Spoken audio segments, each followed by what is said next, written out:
നാം ദുഷിക്കപ്പെടുവാൻ ആകാശത്തിന് കീഴിൽ ഭൂമിയിൽ മനുഷ്യരുടെ ഇടയിൽ യേശുക്രിസ്തു എന്ന നാമമല്ലാതെ വേറൊരു നാമമില്ല.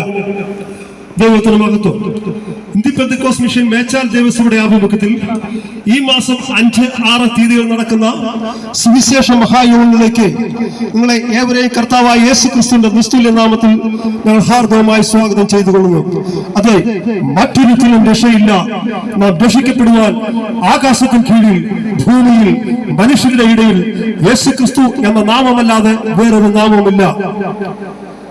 ചില നിമിഷങ്ങൾ നിങ്ങളുടെ ശ്രദ്ധയെ സത്യസുവിശേഷം ശ്രമിക്കുന്നതിന് വേണ്ടി ഞങ്ങൾ ഹാർദവമായി ക്ഷണിച്ചുകൊള്ളുന്നു. ഇപ്പോൾ നമ്മുടെ നാടിനെ കുറിച്ച് നമ്മൾ ചിന്തിച്ചു നോക്കുകയാണെങ്കിൽ, പ്രത്യേകിച്ച് നമ്മുടെ കേരളത്തെ പറ്റി നോക്കുകയാണെങ്കിൽ, ഏത് പ്രദേശത്ത് നോക്കിയാലും കാസർഗോഡ് മുതൽ കന്യാകുമാരി വരെ നമ്മൾ സഞ്ചരിച്ചാൽ മദ്യത്തിനും മയക്കുമരുന്നിനും അതുപോലെ മറ്റ് ലഹരി പദാർത്ഥത്തിനും അടിമയായ ഒരു പറ്റം അല്ലെ ഒരു സമൂഹത്തെ നമുക്ക് കാണുവാൻ തക്കവണ്ണമിടയാകും. കഴിഞ്ഞ നാളുകൾക്ക് മുമ്പ് നമ്മൾ കേട്ട ഒരു വലിയ ശബ്ദമുണ്ടല്ലോ. പാറശാലയിൽ ഗ്രീഷ്മ എന്ന് പറയുന്ന ഒരു പെൺകുട്ടി തന്റെ സ്നേഹിതന് അവൻ കോളയിൽ മയക്കുമരുന്ന് അല്ലെങ്കിൽ വിഷം കൊടുത്ത് അവനെ കൊല്ലുവാൻ കൊണ്ടുമിടയായി. അങ്ങനെ ഓരോ പ്രദേശത്ത് നോക്കിയാലും മദ്യവും മയക്കുമരുന്നും യഥേഷ്ടം ലഭിക്കുന്ന ഒരു നാടായി നമ്മുടെ കേരളം മാറി. ഇല്ല, തീർന്നില്ല. നാളുകൾക്ക് മുമ്പ് കോഴിക്കോട്ടേക്ക് നമുക്ക് കോഴിക്കോട്ട് കടന്നു വന്നു കഴിഞ്ഞാൽ ഒരു ഗോവിന്ദസ്വാമി വിവാഹ ജീവിത സ്വപ്നം കണ്ടുകൊണ്ട് ട്രെയിനിൽ യാത്ര ചെയ്ത സൗമ്യ എന്ന് പറയുന്ന ഒരു പെൺകുട്ടിയെ പീഡിപ്പിച്ച് കൊന്ന് റെയിൽവേ ട്രാക്കിലേക്ക് വലിച്ചെറിഞ്ഞ ഒരു സംഭവം നമുക്ക് കേൾക്കുവാൻ തക്കവണ്ണമിടയായല്ലോ. എന്തുകൊണ്ട് ഇത് സംഭവിച്ചു? അത് അന്വേഷിച്ചപ്പോൾ കാണുവാൻ തക്കവണ്ണമിടയായത് മദ്യത്തിനും മയക്കുമരുന്നിന്റെയും ഒരു ദല്ലാളായി പ്രവർത്തിച്ചിരുന്ന ഒരു വ്യക്തിയായിരുന്നു ഗോവിന്ദസ്വാമി. തീർന്നില്ല. കൊട്ടാരക്കര പ്രദേശത്ത് കടന്നു ചെല്ലുമ്പോൾ 21 വയസ്സുള്ള MBBS ഡോക്ടർ വന്ദന, ആ ഡോക്ടർ ഡ്യൂട്ടിയിൽ ഇരുന്നപ്പോൾ ഒരു സ്കൂൾ അധ്യാപകൻ മദ്യത്തിന്റെ ലഹരിയിൽ കടന്നു വന്ന് ആ ഡോക്ടറെ കത്രികൊണ്ട് കുത്തിക്കൊല്ലുന്ന കാണുവാൻ തക്കവണ്ണമിടയായല്ലോ. എവിടെ നോക്കിയാലും മദ്യത്തിന്റെ മയക്കുമരുന്നുകളും അടിമയായ ഒരു സമൂഹത്തെ നമുക്ക് കാണുവാൻ തക്കവണ്ണമിടയാകും. സർക്കാരിന്റെ കണക്കും പ്രകാരം കേരളത്തിലെ 1500ഓളം സ്കൂളുകളിൽ ലഹരി പദാർത്ഥങ്ങൾ അല്ലെങ്കിൽ രാസപദാർത്ഥങ്ങൾ വിൽക്കപ്പെടുന്ന ഒരു കണക്ക് സർക്കാർ തന്നെ വെളിപ്പെടുത്തിയിട്ടുണ്ട്. അങ്ങനെ ഈ കേരളത്തിന്റെ ഏത് മുക്കിലും മൂലയിലും നോക്കിയാലും മദ്യവും മയക്കുമരുന്നും യഥേഷ്ടം ലഭിക്കുന്ന ഒരു നാടായി നമ്മൾ മാറിയിരിക്കുന്നു. തീർന്നില്ല. നദിതിരുവാങ്ങളുടെ മധ്യമായിരിക്കുന്ന അല്ലെങ്കിൽ സാക്ഷര നഗരി സുന്ദര കോട്ടയം എന്ന് പറയുന്ന കോട്ടയത്തേക്ക് നോക്കിക്കഴിഞ്ഞു കഴിഞ്ഞാൽ കിഴക്ക് ഭാഗത്തേക്ക് ശ്രദ്ധിച്ചാൽ വിശുദ്ധ കന്യാമറിയത്തിന്റെ ഒരു ദേവാലയം കാണുവാൻ കൊണ്ടവിടെയാകും. കുറച്ചിങ്ങോട്ട് മാറി നമുക്ക് നോക്കിക്കഴിഞ്ഞു കഴിഞ്ഞാൽ കേരളത്തിന്റെ ആദരണീയനായ ബഹുമാന്യനും ഏറ്റവും നല്ല മുഖ്യമന്ത്രിയുമായിരുന്ന ബഹുമാനപ്പെട്ട ശ്രീമാൻ ഉമ്മൻചാണ്ടി നിദ്ര കൊള്ളുന്ന പുതുപ്പള്ളി പള്ളി കാണുവാൻ കൊണ്ടവിടെയാകും. കോട്ടയത്തിന്റെ മധ്യഭാഗത്തേക്ക് കടന്നു വന്നു കഴിഞ്ഞാൽ ലൂർദ് പള്ളി അല്ലെങ്കിൽ അതുപോലെ തന്നെ കുന്നേപ്പള്ളി, അങ്ങനെ വിവിധ ദേവാലയം കാണുവാൻ കൊണ്ടവിടെയാകും. കുറച്ചിങ്ങോട്ട് മാറി മധ്യഭാഗത്തേക്ക് കടന്നു വന്നാൽ കിഴക്ക് അമേശ്വര മധ്യത്തിലായിക്കോട്ടെ കോട്ടയം തിരുനക്കര മഹാദേവ ക്ഷേത്രം സ്ഥിതി ചെയ്യുന്നു. കുറച്ച് പടിഞ്ഞാറോട്ട് മാറിക്കഴിഞ്ഞു കഴിഞ്ഞാൽ താഴ്ത്തങ്ങാടി ജുമാ മസ്ജിദ് നിലകൊള്ളുന്നു. ഏത് ഭക്തിസാന്ദ്രമായ അന്തരീക്ഷമാണ് കോട്ടയം പട്ടണം. എന്നാൽ സന്ധ്യ മയങ്ങുമ്പോൾ മദ്യവും മയക്കുമരുന്നും യഥേഷ്ടം ലഭിക്കുന്ന ഒരു പട്ടണമായി കോട്ടയം പട്ടണം മാറിക്കൊണ്ടിരിക്കുന്നു. തീർന്നില്ല. നാളുകൾക്ക് മുമ്പ് മദ്യത്തിന്റെ ലഹരിയുടെ ബിസിനസിന്റെ ഫലമായി ഒരു യൗവനക്കാരൻ, കേവലം 21 വയസ്സുള്ള ഒരു യൗവനക്കാരനെ കൊന്ന് തോളിലിട്ടുകൊണ്ട് ആ കൊലപാതകം ചെയ്ത വ്യക്തി കോട്ടയം ഈസ്റ്റ് പോലീസ് സ്റ്റേഷന്റെ വാതിൽക്കലേക്ക് വലിച്ചെറിഞ്ഞ് പോകുന്നത് കാണുവാൻ തക്കവണ്ണം ഞങ്ങൾ കണ്ട സാക്ഷികളാണ്. അങ്ങനെ കോട്ടയം പട്ടണവും മദ്യത്തിന്റെ മയക്കുമരുന്നിന്റെ അടിമകളായി മാറിക്കൊണ്ടിരിക്കുന്നു. യൗവനക്കാരെ നോക്കിക്കഴിഞ്ഞാൽ ഏത് സമയത്തും മദ്യവും മയക്കുമരുന്ന് ഉപയോഗിക്കുന്ന ഒരു തലമുറയെ കാണുവാൻ തക്കവണ്ണമിടയാകും. നമ്മൾ കാണുന്ന, നമ്മൾ പഠിപ്പിക്കുന്ന അല്ലെങ്കിൽ നമ്മുടെ കുഞ്ഞുങ്ങൾ കേരളത്തിന് വെളിയിലേക്ക് മംഗലാപുരത്തും അതുപോലെ ബാംഗ്ലൂരും ഒക്കെയും ഓരോ എഞ്ചിനീയറിംഗ് കോളേജ് പഠിക്കുവാൻ പോകുമ്പോൾ അവർ തിരിച്ചു വരുന്നത് എങ്ങനെയായിരിക്കും? ഒരുപക്ഷെ നാളത്തെ പത്രത്തിൽ നമ്മൾ കാണുവാൻ തക്കവണ്ണമിടയാകും. നമ്മുടെ മക്കൾ ഒന്നെങ്കിൽ മദ്യത്തിന്റെ ലഹരിയുടെയും മയക്കുമരുന്നിന്റെയും കടത്തുകാരായിട്ട് പിടിക്കപ്പെടുകയും അവരെ അറസ്റ്റ് ചെയ്തുകൊണ്ട് ജയിലിൽ അടയ്ക്കുകയും ചെയ്ത് നമ്മൾ കാണുവാനും കേൾക്കുവാനും നിൽക്കുന്ന സാഹചര്യം ഇന്ന് കേരളത്തിൽ മാറിക്കൊണ്ടിരിക്കുന്നു. ആര് നോക്കിയാലും എവിടെ നോക്കിയാലും മദ്യം യഥേഷ്ടം ലഭിക്കുകയും കുടുംബങ്ങൾ തകർന്നുമാറായിക്കൊണ്ടിരിക്കുന്ന ഒരു അന്തരീക്ഷത്തിലാണ് കേരളത്തിന്റെ കടന്നുപോക്ക്. ഒരു വ്യക്തി 1200 രൂപ അല്ലെങ്കിൽ 1300 രൂപയ്ക്ക് ഒരു ദിവസം അധ്വാനിക്കുന്നുവെങ്കിൽ അവൻ 750 രൂപയുടെ ഒരു പൈന്റ് മേടിക്കുന്നു, പോയിട്ട് അവനെ കാണുന്നത് 500 രൂപയാണ്. ഈ പൈന്റും ഉപയോഗിച്ചുകൊണ്ട് മദ്യത്തിന്റെ ലഹരി താൻ ഉപയോഗിക്കുന്ന സ്കൂട്ടറിൽ യാത്ര ചെയ്യുമ്പോൾ ഏതെങ്കിലും ഒരു വളവിൽ വെച്ച് ട്രാഫിക് പോലീസ് അവനെ പിടിക്കുന്നു, 500 രൂപ പെറ്റിയടിക്കുന്നു, അവന്റെ 1200 രൂപയും തീർന്ന് ഒന്നുമില്ലാത്തവനായ ഭവനത്തിലേക്ക് കടന്നു പോകുന്നു. സമാധാനത്തിന്റെ അന്തരീക്ഷം ആ ഭവനത്തിൽ നഷ്ടപ്പെടുന്നു. മക്കളെ കൊണ്ട് സമാധാനമില്ലാതെ മാതാപിതാക്കൾ ബുദ്ധിമുട്ടുന്നു. പിതാവിനെ കൊണ്ട് സമാധാനമില്ലാതെ പിതാവും മാതാവും ബുദ്ധിമുട്ടുന്നു. അങ്ങനെ ഒരു അവസ്ഥയിലെ കേരളത്തിന്റെ നമ്മുടെ സ്വന്തം പട്ടണമായ അല്ലെങ്കിൽ നമ്മുടെ സ്വന്തം സംസ്ഥാനമായ കേരളത്തിൽ നടമാടിക്കൊണ്ടിരിക്കുന്നത്. ഇതിനൊരു മാറ്റം ഞാൻ നിങ്ങൾ ആഗ്രഹിക്കുന്നില്ലേ? അതേ മാറ്റം ആഗ്രഹിക്കാൻ ഒന്ന് മാത്രം, കർത്താവായ യേശു ക്രിസ്തുവിൽ വിശ്വസിക്കുക. എന്നാൽ ദൈവിക സമാധാനം, ദൈവിക സന്തോഷം നിന്റെ ഭവനത്തിൽ ലഭിക്കും. എന്തുകൊണ്ട് കർത്താവായ യേശു ക്രിസ്തുവിൽ വിശ്വസിക്കണം എന്ന് ഞങ്ങൾ പറയുന്നു? അതെ, ഇന്നേക്ക് 2000 വർഷങ്ങൾക്ക് മുമ്പ് ഈ കാലഘട്ടത്തെ AD എന്നും BC എന്നും രണ്ടായി കീറി മുറിച്ചുകൊണ്ട് കർത്താവായ യേശു ക്രിസ്തു ഈ ലോകത്തിലേക്ക് കടന്നു വന്നു വരുവാൻ കൊണ്ടുമടിയായി. എന്തിനു വേണ്ടി കർത്താവായ യേശു ക്രിസ്തു ഈ ലോകത്തിലേക്ക് കടന്നു വന്നു? അതെ, കർത്താവായ യേശു ക്രിസ്തു ലോകത്തിലേക്ക് കടന്നു വന്നത് എന്തിനാണ്? നമ്മൾ ഈ പ്രദേശത്തുള്ള അല്ലെങ്കിൽ ഈ പ്രദേശത്തുള്ള പക്ഷി മൃഗാദികളോട് ചോദിച്ചാൽ അവർ പറയും, ഞങ്ങൾക്കൊണ്ട് ഒരു പിതാവുണ്ട്, ഞങ്ങൾക്ക് ഒരു രക്ഷകനുണ്ട്. ഈ കാണുന്ന വൃക്ഷങ്ങളോട് ചോദിച്ചാൽ അവർ പറയും, ഞങ്ങൾക്കൊരു രക്ഷകനുണ്ട്, ഞങ്ങൾക്കൊരു പിതാവുണ്ട്. അതെ, മറ്റൊരിടത്തും രക്ഷയില്ല. നാം രക്ഷിക്കപ്പെടുവാൻ ആകാശത്തിന് കീഴിൽ ഭൂമിയിൽ മനുഷ്യരുടെ ഇടയിൽ യേശു ക്രിസ്തു എന്ന നാമമല്ലാതെ മറ്റൊരു നാമമില്ല. പിതാവായ ദൈവം തന്റെ പുത്രനെ ഈ ലോകത്തിലേക്ക് അയക്കുന്നതിന് മുമ്പ് ദൈവം ഭൂമിയെ സൃഷ്ടിച്ചു. ഭൂമിയെ സൃഷ്ടിച്ചതിനു ശേഷം ദൈവം തന്നെ ആരാധിക്കുന്നതിന് വേണ്ടി ഒരു ദൂത സമൂഹത്തെ സൃഷ്ടിക്കുവാൻ തക്കൊണ്ടമിടയായി. ആ ദൂതന്മാരുടെ കർത്തവ്യം എന്ന് പറയുന്നത് തന്റെ ദൈവത്തെ ആരാധിക്കുക എന്നുള്ളതാണ്. എന്നാൽ ഈ ദൂതന്മാർ എന്ത് ചെയ്തു? ദൈവത്തെ ആരാധിക്കുന്നതിന് പകരം ആരാധിച്ചുകൊണ്ടിരിക്കുന്ന സമയത്ത് തന്നെ അവർ ദൈവത്തെക്കാൾ ഉന്നതനാകുവാൻ ശ്രമിച്ചു. ആ ശ്രമത്തിന്റെ ഫലമായി ദൈവം അവരെ ശാസിക്കുകയും അവരെ ശിക്ഷിക്കുകയും സ്വർഗങ്ങളിൽ നിന്നും ഈ ഭൂമിയിലേക്ക് മാറ്റുവാനും തക്കൊണ്ടമിടയായി. അങ്ങനെ ദൂതന്മാരും ദൈവവുമായിട്ടുള്ള ബന്ധം നഷ്ടപ്പെട്ടു. വീണ്ടും ദൈവം ആഗ്രഹിച്ചു തന്നെ ആരാധിക്കുവാൻ വേണ്ടി ഒരു സമൂഹത്തെ, ഒരു വിഭാഗത്തെ തനിക്ക് വേണം. അതേ, ആദ്യ ദൈവം ആകാശവും ഭൂമിയും സൃഷ്ടിച്ചതിന് ശേഷം 6ാമത്തെ ദിവസം ദൈവം മനുഷ്യനെ സൃഷ്ടിച്ചു. മനുഷ്യനെ സൃഷ്ടിച്ച് എന്തിനു വേണ്ടി? തന്നെ ആരാധിക്കുന്നതിന് വേണ്ടി, തന്റെ സന്തോഷം പങ്കിടുന്നതിന് വേണ്ടി, തന്നെ ഒരു ഉത്തമമായ ഒരു കുടുംബം അല്ലെങ്കിൽ ഉത്തമമായ ഒരു സന്തോഷം ലഭിക്കുന്നതിന് വേണ്ടി ദൈവം മനുഷ്യനെ സൃഷ്ടിച്ച് ഒരു തോട്ടത്തിലാക്കി. ആ തോട്ടത്തിന് കാവൽക്കാരുമാക്കി. ദൈവം ആ മനുഷ്യരുടെ പ്രകാരം പറയുന്നു, ഈ തോട്ടത്തിൽ നിങ്ങൾ വേല ചെയ്യണം, തോട്ടത്തിലെ എല്ലാ കാര്യങ്ങളും നിങ്ങൾ നോക്കിക്കൊള്ളണം. അതെ, ഈ തോട്ടത്തിന് നടുവിലൊരു വൃക്ഷം നിൽപ്പുണ്ട്, ആ വൃക്ഷത്തിന്റെ ഫലം നിങ്ങൾ തിന്നരുതെന്ന് ദൈവം മനുഷ്യനോട് കൽപ്പിച്ചു. എന്നാൽ ദൈവം പറഞ്ഞ വാക്കുകൾ അനുസരിക്കാതെ ഒരു ദൈവം ആദ്യമായി ഭൂമിയിലേക്ക് അയച്ച സാത്താന്റെ വഞ്ചന നിമിത്തം ആ പഴം ഭക്ഷിച്ച് തിന്നുവാൻ തക്കൊണ്ടമിടയായി. ആ സാത്താൻ അവരെ വഞ്ചിക്കുവാൻ തക്കൊണ്ടമിടയായി. എന്നെ ആരാധിക്കുവാൻ അവൻ അനുവദിച്ചില്ല, എന്നെ ഈ ലോകത്തിലേക്ക് തള്ളിയിട്ടു. അതുകൊണ്ട് നീയും ആ ദൈവവുമായിട്ടുള്ള ബന്ധം നഷ്ടപ്പെടണം എന്നുള്ള ചിന്ത ആ സാത്താന്റെ ഹൃദയത്തിൽ തോന്നുകയും ആ സാത്താൻ ദുരുപദേശത്താൽ ഈ മനുഷ്യനെ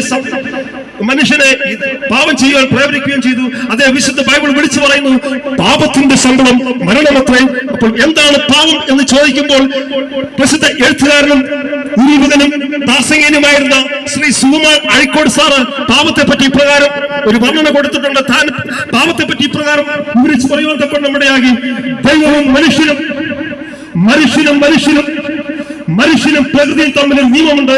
ആ നിയമം തെറ്റിച്ചാൽ അത് പാപമാകുന്നു. എന്താണ് ദൈവവും മനുഷ്യനും തമ്മിലുള്ള നിയമം? ഞാനല്ലാതെ അന്യ ദൈവങ്ങൾ നിനക്കുണ്ടാകരുത്. ഭൂമിയിലുള്ള യാതൊരു ബിംബത്തെയോ ഉണ്ടാക്കുകയോ അതിനെ നമസ്കരിക്കുകയോ ചെയ്യരുത്. അതേ, ദൈവവും മനുഷ്യനുമായിട്ടുള്ള നിയമം. എന്താണ് മനുഷ്യനും തമ്മിലുള്ള നിയമം? കൂട്ടുകാരന്റെ യാതൊന്നും മോഹിക്കരുത്, കൂട്ടുകാരന്റെ യാതൊന്നും അപകരിക്കരുത്. അങ്ങനെ ചെയ്താൽ അത് പാപമാകുന്നു. അതെ, മനുഷ്യനും തമ്മിലുള്ള നിയമം. എന്താണ് മനുഷ്യനും പ്രകൃതിയും തമ്മിലുള്ള നിയമം? അതിന്റെ അനന്തരഫലം 2018 നമ്മൾ അനുഭവിച്ചതല്ലേ? പ്രകൃതിയെ നശിപ്പിച്ചതിന്റെ ഫലമായി പ്രകൃതി തന്നെ കോപിക്കുകയും നമ്മൾ വെള്ളപ്പൊക്കത്താൽ നമ്മുടെ കേരളം താറുമാറാകുകയും ചെയ്തു. അതേ, ദൈവവും മനുഷ്യനും പ്രകൃതിയും തമ്മിലുള്ള ഒരു ബന്ധമുണ്ട്, ഒരു നിയമമുണ്ട്. ആ നിയമം തെറ്റിച്ചാൽ അത് പാപമാകുന്നു. ആ പാപം ചെയ്തതിന്റെ ഫലമായി ഇതാ മനുഷ്യനെ ഏദൻ തോട്ടത്തിൽ നിന്ന് പുറത്താക്കിയ മനുഷ്യൻ വീണ്ടും ദൈവത്തിലേക്ക് വരണം ദൈവം ആഗ്രഹിച്ചു. അവൻ അനേക സന്താനമുള്ളവരായി ഈ ലോകത്ത് വളരുവാൻ തക്കവണ്ണമിടയായി. ഈ സന്താനം വളർന്ന് അവരെ ദൈവത്തോട് അടുപ്പിക്കുവാൻ വേണ്ടി ദൈവം ഓരോ കാലഘട്ടത്തിൽ ഓരോരുത്തരെയും ഈ ലോകത്തിലേക്ക് അയച്ചു. അനേക രാജാക്കന്മാർ 40 വർഷവും 30 വർഷവും ഒക്കെയും ഭരിച്ചു. അവരും ജനങ്ങളെ ആഹ്വാനം ചെയ്തു, നിങ്ങൾ ദൈവത്തിലേക്ക് കടന്നു വരണം. എന്നാൽ ഈ ഓരോ രാജാക്കന്മാർ വരും, ഓരോ ഉപദേശങ്ങൾ കൊടുക്കും, ജനമൊന്നും ദൈവത്തിലേക്ക് കടന്നു വരുവാൻ തക്കവണ്ണമിടയായില്ല. വീണ്ടും ആട്ടിടയന്മാർ കടന്നു വന്നു, വീണ്ടും പ്രവാചകന്മാർ കടന്നു വന്നു. അങ്ങനെ വർഷങ്ങൾ കഴിഞ്ഞു. മനുഷ്യൻ ദൈവത്തോട് അടുക്കുവാൻ തക്കവണ്ണം ആഗ്രഹിച്ചില്ല. അവർ ദൈവത്തിൽ നിന്ന് ഓരോ കാലഘട്ടത്തിൽ അകന്നു പോയി. പിന്നെ വീണ്ടും ദൈവം ആഗ്രഹിച്ചു, താൻ എന്ത് ചെയ്യണം? വിശുദ്ധ ബൈബിളിലെ യോഹന്നാന്റെ സുവിശേഷം 3-ാം അധ്യായം അതിന്റെ 16-ാം വാക്യത്തിൽ ഇപ്രകാരം വിളിച്ചു പറയുന്നു, തന്റെ ഏകജാതനായ പുത്രനിൽ വിശ്വസിക്കുന്ന ഏവനും നശിച്ചു പോകാതെ നിത്യജീവൻ പ്രാപിക്കേണ്ടത് ദൈവം അവനെ നൽകുവാൻ തക്കവണ്ണം ലോകത്തെ സ്നേഹിച്ചു. പ്രവാചകന്മാർ കടന്നു വന്നു, രാജാക്കന്മാർ കടന്നു വന്നു, ആട്ടിടയന്മാർ കടന്നു വന്നു. അവരെല്ലാം പ്രവചിച്ചു, പ്രവചന വാക്കുകൾ പറഞ്ഞെങ്കിലും ദൈവം മനുഷ്യനെ അനുസരിക്കാത്തതുകൊണ്ട് ദൈവം ഒന്ന് തീരുമാനിച്ചു, തന്റെ പുത്രനെ ഈ ലോകത്തിലേക്ക് അയക്കുക എന്നുള്ളത്. അപ്രകാരം ദൈവം തന്റെ പുത്രനെ ഈ ലോകത്തിലേക്ക് അയച്ചു. എന്നാൽ ദൈവം തന്റെ പുത്രൻ വരുന്നതിന് മുമ്പ് തന്നെ വിശുദ്ധ യോഹന്നാൻ പ്രവാചകൻ ഒരു വ്യക്തി കടന്നു വരുന്നു, അവൻ എന്നെക്കാളും വലിയവൻ, അവന്റെ ചെരുപ്പിന്റെ വാൾ ഞാൻ അഴിക്കുവാൻ യോഗ്യനല്ല എന്ന് പറഞ്ഞുകൊണ്ട് മാനസാന്തരത്തിന്റെ സുവിശേഷം പ്രസംഗിക്കുവാൻ തക്കവണ്ണമിടയാക്കി. അപ്പോൾ നിങ്ങൾ ചോദിക്കും, മാനസാന്തരം എന്ന് പറഞ്ഞാൽ എന്താണ്? മാനസാന്തരം എന്ന് പറഞ്ഞാൽ ഒരു നിയമമാണ്. അത് മനസ്സിനെ രൂപപ്പെടുത്തുന്ന ഒരു നിയമമാണ്. ഞങ്ങൾ പ്രസംഗിക്കുന്ന ഈ ക്രിസ്തു മാനസാന്തരത്തിന്റെ സുവിശേഷം പറയുന്നു. ഈ മാനസാന്തരം എന്ന് പറയുന്നത് ഒരു മതത്തിൽ നിന്നും മറ്റൊരു മതത്തിലേക്ക് മാറുന്ന ഒരു അനുഭവമല്ല, പിന്നെയോ ഒരു വിവാഹത്തിൽ നിന്നും മറ്റൊരു വിവാഹത്തിലേക്ക് മാറുന്ന ഒരു അനുഭവമല്ല, പിന്നെയോ ഒരു ക്രിസ്ത്യാനി മറ്റൊരു ക്രിസ്ത്യാനി ആകുന്ന അനുഭവമല്ല, പിന്നെയോ വിശുദ്ധ ബൈബിൾ പറയുന്നു, നീ മനസ്സ് പുതുക്കി രൂപാന്തരപ്പെട്ട് പ്രാപിക്കുക, എന്നാൽ നീയും നിന്റെ കുടുംബവും രക്ഷ പ്രാപിക്കും. അതേ, നീ മാനസാന്തരപ്പെടണമെങ്കിൽ നിന്റെ ഹൃദയത്തിന്റെ അവസ്ഥ മാറണം. അതേ, കർത്താവായ യേശു ക്രിസ്തു മാനസാന്തരത്തിന്റെ സുവിശേഷം നാളിൽ പ്രസംഗിച്ചും അനേകർ ഈ വചനങ്ങളെ അനുസരിച്ചും അനേകർ ഈ ശിഷ്യന്മാരായി തീർന്നു. അങ്ങനെ ശിഷ്യന്മാരാൽ എഴുതപ്പെട്ട 1600 വർഷങ്ങൾ കൊണ്ട് 40 തരം എഴുത്തുകാർ എഴുതി തീർത്താണ് വിശുദ്ധ ബൈബിൾ. എന്നാൽ വിശുദ്ധ ബൈബിൾ 66 പുസ്തകങ്ങൾ അടങ്ങിയിരിക്കുന്ന ഈ പുസ്തകത്തിലെ ഓരോ വാക്കുകളും വായിക്കുമ്പോഴും ക്രിസ്തുവിനെ വെളിപ്പെടുത്തുന്നത് കാണുവാൻ തക്കവണ്ണമിടയാകും. എന്നാൽ ക്രിസ്തു പറയുന്ന മാനസാന്തരത്തെ അനുസരിക്കാത്ത അല്ലെങ്കിൽ അവനെ ഇഷ്ടപ്പെടാത്ത ഒരു കൂട്ടർ കടന്നു വരികയും ക്രിസ്തുവിനോട് ചോദിക്കുന്നൊരു ചോദ്യമുണ്ട്, നീ ആരാണ്?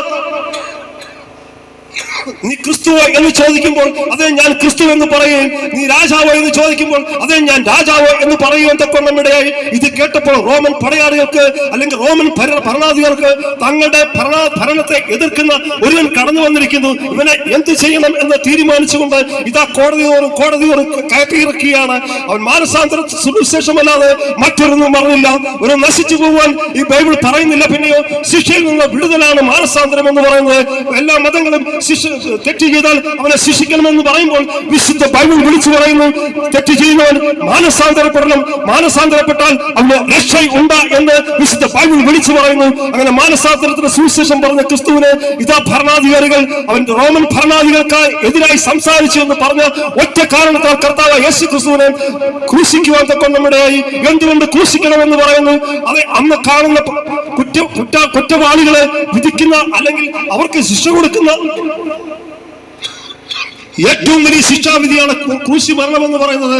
അങ്ങനെ ഏറ്റവും നീചമായ വ്യക്തികളെ കൊല്ലുന്ന ഒരു അനുഭവമാണ് ക്രൂശീകരണം എന്ന് പറയുന്നത്. കർത്താവായ യേശു ക്രിസ്തുവിനെ 5 കോടതികളിൽ 7 പ്രാവശ്യം ന്യായം വിധിച്ച് അവനെ ക്രൂശിക്കുവാൻ അന്നത്തെ ഭരണാധികാരിയായിരുന്ന പീലാത്തോസ് തീരുമാനിച്ചു. അവന് അതിന് ഒപ്പിട്ട് കൊടുത്തു, അവനെ ക്രൂശിക്കുക എന്ന് പറഞ്ഞുകൊണ്ട്. അങ്ങനെ കർത്താവായ യേശു ക്രിസ്തുവിനെ ക്രൂശിക്കുവാൻ തക്കവണ്ണമിടയായി. കർത്താവായ യേശു ക്രിസ്തു തന്റെ ശിഷ്യന്മാരും ഗെത്സമന തോട്ടത്തിൽ പ്രാർത്ഥിച്ചുകൊണ്ടിരുന്നപ്പോൾ തന്റെ ശിഷ്യനായിരുന്ന യൂദാ എന്ന് പറയുന്ന ആ വ്യക്തി കർത്താവിനെ ഒറ്റിക്കൊടുത്തു. അതേ ഗെത്സമന തോട്ടത്തിൽ വെച്ച് കർത്താവായ യേശു ക്രിസ്തുവിനെ അറസ്റ്റ് ചെയ്തു. ആ ഗെത്സമന തോട്ടം മുതൽ കാൽവരി വരെയുള്ള 40 കിലോമീറ്റർ എന്റെയും നിന്റെയും പാപത്തിന്റെ പരിഹാരത്തിന് വേണ്ടി ഞാനും നിങ്ങൾ ചെയ്ത ചിന്തകൾ, തെറ്റായ ചിന്തകൾക്ക് പരിഹാരത്തിന് വേണ്ടി ഓരോ അടി കൊള്ളുന്നതോറും അവന്റെ ദേഹമെല്ലാം മുറിയപ്പെട്ടു. അവനെ ആക്രമിച്ചു, അവന്റെ മുഖത്ത് തുപ്പി. ഒന്ന് കുറേ ഗബദ എന്ന കൽത്തളത്തിൽ വെച്ച് അവന്റെ 2 കൈകളെ ബന്ധിച്ചു, 2 കാലുകളെ ബന്ധിച്ചു. ചാട്ടുമാറുകളാൽ കർത്താവ് യേശു ക്രിസ്തുവിനെ അടിക്കുവാൻ തക്കൊണ്ടമിടയായി 6 മുൾക്കൊളുത്തുകൾ ഇറങ്ങിയ ചാട്ടവാറുകൾ, അതിന്റെ ഓരോ തുമ്പത്തും ഈ കെട്ടുകൾ മുൾക്കൊളുത്തുകൾ കൊണ്ട് നിർമ്മിച്ചിരിക്കുന്നു. അത് ഓരോ അടി ക്രോസ് ആയിട്ടും തിരിച്ച് അങ്ങോട്ട് മറിച്ചും തിരിച്ചും അടിക്കുമ്പോൾ ഇത് 6 വീതം വീഴുന്ന ഉഴവ് ചാലുകൾ പോലെ എന്റെയും നിന്റെയും പാപത്തിന്റെ പരിഹാരത്തിന് വേണ്ടി കർത്താവായ യേശു ക്രിസ്തു അടികൊണ്ട്, അങ്ങനെ ഓരോ അടികളും കൊണ്ട ശേഷം അവനെ കർത്താവായ യേശു ക്രിസ്തുവിനെ കാൽവരി ക്രൂശിൽ ഇതാ ഗാൽഗുഥയുടെ മലമുകളിൽ 2 കള്ളന്മാരുടെ മധ്യേ അവനെ ക്രൂശിക്കുവാൻ തക്കൊണ്ടമിടയായി. 2 കള്ളന്മാരുടെ മധ്യേ കിടന്നതിൽ ഒരു കള്ളനെ കർത്താവായ യേശു ക്രിസ്തു ഇപ്രകാരം പറയുന്നുണ്ട്, കർത്താവേ, നീ രാജ്യത്വം പ്രാപിച്ചു വരുമ്പോൾ എന്നെയും കൂടി ഓർക്കണമേ. അതേ കർത്താവേ, നീ രാജ്യത്വം പ്രാപിച്ചു വരുമ്പോൾ എന്നെയും കൂടി ഓർക്കണമേ എന്ന് പറയുവാൻ തക്കൊണ്ടമിടയായി. എന്നെ കേൾക്കുന്ന മാന്യ സ്നേഹിതരെ, ആ ക്രൂശിൽ കിടന്ന ആ കള്ളന് മനസ്സിലായി ഇവൻ ക്രിസ്തുവാണെന്ന്. അത് നിങ്ങളുടെ ഒറ്റ ചോദ്യമേ ചോദിക്കുന്നുള്ളൂ. നിങ്ങളുടെ രൂപാന്തരം, നിങ്ങളുടെ മനസ്സൊന്ന് മാറണം. കർത്താവായ യേശു ക്രിസ്തുവേ, എന്റെ പാപങ്ങളെ നീ മോചിച്ചു തരണമേ. കർത്താവായ യേശു ക്രിസ്തുവേ, ഞാൻ സമാധാനമില്ലാത്തവനായ വ്യക്തിയാണ്, എന്റെ സമാധാനം നീ എനിക്ക് തരുമോ എന്ന് ചോദിച്ച് വാഗണ്ടേറ്റ് പറഞ്ഞാൽ രക്ഷിക്കപ്പെടുവാൻ തക്കൊണ്ടമിടയാകും. അതേ മറ്റൊരുത്തരും രക്ഷയില്ല. നാം രക്ഷിക്കപ്പെടുവാൻ ആകാശത്തിന് കീഴിൽ ഭൂമിയിൽ മനുഷ്യരുടെ ഇടയിൽ യേശു ക്രിസ്തു എന്ന നാമമല്ലാതെ വേറൊരു നാമവുമില്ല. അതേ കർത്താവായ യേശു ക്രിസ്തുവിനെ ഇന്നേക്ക് 2000 വർഷങ്ങൾക്ക് മുമ്പ് കാൽവരി ക്രൂശിൽ യാഗമാക്കി തീർത്തു. അവനെ 2 കള്ളന്മാരുടെ മധ്യേ ക്രൂശിക്കപ്പെട്ട് കൊല്ലുവാൻ തക്കൊണ്ടമിടയായി. എന്നാൽ പ്രവാചന പ്രകാരം കർത്താവായ യേശു ക്രിസ്തു 3-ാം ദിവസം ഉയർത്തെഴുന്നേൽക്കുവാൻ തക്കൊണ്ടമിടയായി. ഈ പാവിയായ വ്യക്തി ജീവിതമാണെങ്കിൽ, സമാധാനമില്ലാതെ അലയുന്ന ഒരു വ്യക്തി ജീവിതമാണെങ്കിൽ, അതെ എനിക്ക് സമാധാനമില്ല, എന്റെ മക്കളെ കൊണ്ട് എനിക്ക് സമാധാനമില്ല, ഞാൻ ഇന്ന് വൈകുന്നേരം 6 മുഴ കയറിൽ ആ ഉത്തരത്തിൽ തൂങ്ങി ചാകുമെന്ന് പറയുന്ന ജീവിതം അവസാനിപ്പിക്കാൻ ശ്രമിച്ചുകൊണ്ടിരുന്ന വ്യക്തി ജീവിതമേ, നിങ്ങളെവിടെ ആവശ്യമുണ്ട്? മാന്യ വ്യക്തി ജീവിതമേ, എന്ത് പ്രശ്നം വന്നാലും ആത്മഹത്യ അരുത്. ആത്മഹത്യ ഒരു പ്രശ്നത്തിനും പരിഹാരമല്ല. നിന്റെ ജീവിതം നീ നഷ്ടപ്പെടുത്തിയാൽ നിത്യ നരകത്തിൽ പോകുവാൻ തക്കൊണ്ടമിടയാകും. ആത്മഹത്യയിൽ നിന്ന് വിടുതൽ പ്രാപിക്കണമെങ്കിൽ കർത്താവായ യേശു ക്രിസ്തുവിനോട് പറ, കർത്താവേ, ഞാനൊരു പാപിയായിരിക്കുന്നു, എന്റെ മക്കളെ കൊണ്ട് എനിക്ക് സമാധാനമില്ല. വൈകുന്നേരം ഞാൻ ഈ കവലകൾ തോറും അല്ലെങ്കിൽ മറ്റു പല സ്ഥലത്തും സിനിമാ തിയേറ്ററുകളിലും മദ്യശാലകളിലും ഞാൻ എന്റെ സമാധാനത്തിന് വേണ്ടി അലയുന്നു. ഒരു നിമിഷം ജീവിക്കാൻ ഞാൻ ആഗ്രഹിക്കുന്നു. ഇനി അങ്ങനെയൊന്നും ചെയ്യുവാൻ ഞാൻ ആഗ്രഹിക്കുന്നില്ല. സമാധാനം എനിക്ക് തരണമേ എന്ന് വാഗൊണ്ട നീ ഏറ്റുപറ.